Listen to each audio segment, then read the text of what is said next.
We will start off this morning's show with a special guest on the telephone this morning, and that is our representative in Hartford, representing the 64th District, Maria Horn. Good morning, Maria. Good morning, Marshall. Nice to be with you. Good morning. I received last night, early in the evening, as a matter of fact, a release from your campaign entitled Dirty Politics Comes to the Northwest Corner Community Facebook page, permits false attack on elected official. I went on to read it. After I read it, and after I contacted a few other people who had basically posted on Facebook bringing up something like this over the past couple of weeks, I decided to call you last night and speak about this morning. I have been around here and actively covering elections since when Del Eads was our representative. Ed Del Eads had many a tough fight, especially against Dan Dwyer. And I've seen all the other elections for 64th District. I mean, and from what you write here and from what you've experienced, I am pretty amazed at what you saw and what eventually, through a link which you supplied me, that I saw was posted about you on the Northwest Corner chatter page. So let's go into your complaint and your view of really what's happening. So this has been going on for a long time. Obviously, I'm very aware that, Northwest Corner chatter, it's founded by my opponent. It's not particularly friendly to me, and I'm used to taking criticism of it, but we reached a tipping point in the last couple of weeks. And so for background, during the storm in particular, we were posting, we were all trying to help people and posting a lot of information on a, nearly constant basis. And I was getting a lot of critical comments on Northwest Chatter. Where's Maria? How come she doesn't post? Why isn't she doing anything? And, clearly people were seeing, and it wasn't just the usual suspects, it was people who were really looking for information and not finding anything from me. And that was frustrating. And then we noticed that, some of my posts would go up, others would seemingly either never get approved or disappear really quickly, including very benign posts like, after the storm, one about Lime Rock Park and the parade, which has a really personal significance for me. Nobody could find it. So, I was definitely not getting a fuller picture. I can never see Brian Oler's comments on there. He hides his comments from me. So yesterday, I was out door knocking, and two things happened. One, I ran into a guy who said, the things they're saying about you are even worse than you think. They are, accusing you of having an affair. They're bringing your kids into it by claiming that they're out confirming that you're committing all these crimes. And so I came home and two things. Yeah, one was this guy told me that. And then there was another person whose door I knocked on who had told a phone banker, she'd been supportive in the past. She was a local Democrat, and said to this phone banker, I like Maria, but given some comments I've seen on social media, I just have some concerns about her honesty. And, that's a red flag. You can criticize me for all kinds of votes and positions, and we can have a robust argument, but my honesty, that is important to me. So that really kind of triggered finding this particular comment, and then a whole thread, which is, questioning the election integrity, accusing me of all kinds of crimes. And that really was the tipping point for me. I was kind of I did not in our reporting. I did not mention what people said. I did not, but I saw the link and I went to the link and I posted a story on it on my personal page and this morning on the station Facebook page. And I do have to say that Judy Jacobs right away got back to me last night, and she took down that whole thread that you're talking about. So people aren't going to be able to see it now, but. I can tell you in that whole thread, there were accusations of an affair. There were accusations of stealing. There were accusations that your children were aware that you told them to go out and steal signs. I mean, there were just accusations, and people, even when they made that accusations, said, well, we don't know if they're true. Now, the whole thing is, once something like that is put up, moderators are meant to take it down.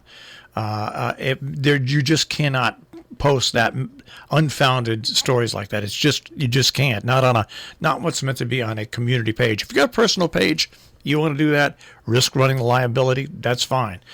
So I won. I was glad that Judy Jacobs responded to me and took down that whole string because it was. I'll be honest with you, it was horrible. It was one of the lowest forums that I've ever seen, and I'm surprised that. And I also put in my story, Brian, you can put an end to this now, and he can. I mean, he founded that page. He participates by putting his press releases on that page. He is a moderator on that page, along with other people. And those posts should have come down right away. So obviously, you shouldn't have to ask and then be rejected and then have someone who's not even involved but is just in the news media then talk about it and then have the post come down. I mean, this is a reflection on what never used to happen around here, but now with national elections, it's filtered down to the local level where people's reality is what they say. Yeah, it's we'd like to think that we have a better tenor of conversation here, but it really has degraded. I mean, and I saw that Judy had responded to you and taken the post down, and I'm glad for that. But this isn't an isolated circumstance, and there's no way. It did its job. It just, to put a comment out there, or comments, a whole thread of comments, and then leave them out there for days and then just remove them. I mean, they've done their work. Well, that's the whole thing that you're absolutely right. And you make a point in your press release that if, quote, if this were a personal Facebook page or a campaign page, none of this would be surprising or even interesting.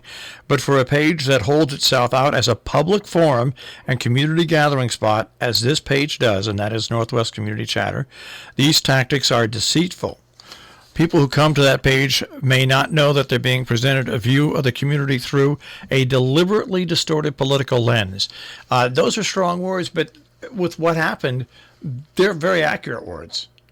They are, and just this morning I reached out to some people who I knew had been banned because I wanted to confirm their experiences before I got ahead of myself, and I wanted to make sure that what I'd seen posted was accurate. And one of them reached out to me earlier this morning with a whole thread that they'd had with the moderator about their shock at having found themselves to be banned, including, a moderator who got back to him. It's his page, meaning Brian Oler, and he can do with it what he wants. So it's not a community page. It's not an open forum. It needs to be in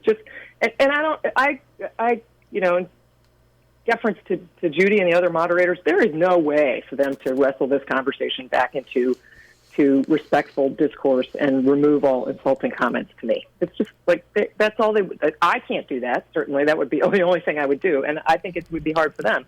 So there should just be clarity about what the nature of the page is. So has this surprised you? The lowness of this, yes. I was used to. I mean, as I said, a lot of this has been going on since I decided to run, and I was used to a certain level of. When you post something, you're going to draw heat on Northwest Chatter, and it's not always fun, but it's part of running for office. But this is just the depth of this and the utter silence from the people who, Brian and his supporters who control the page, that just to allow this kind of thing to just sit there for days is really disappointing. I made a lot of comments in 2018 about how proud I was about having a campaign that was really largely free of this kind of thing and was respectful. And I guess that's been left behind.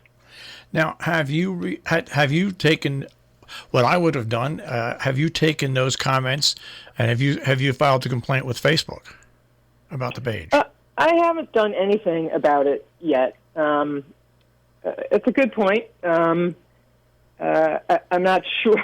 I'm not really hopeful that Facebook is going to resolve any of this for me. And honestly, it's not really what I want to focus my time on. I am proud that I am running a positive campaign, and I'm going to keep doing that. And I'd like to focus on that for the next, we don't have much time left. So.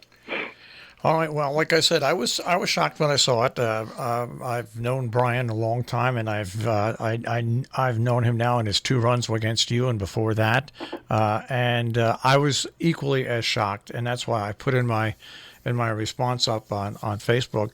Brian, you can stop this in a heartbeat, and he can, just by telling his supporters to knock it off and not putting anything right now political up on that page. We'll see what happens, though. Maria, thank you for bringing this to our attention. I really appreciate it. And You know what? I've had signs stolen from my property. They're not even political signs.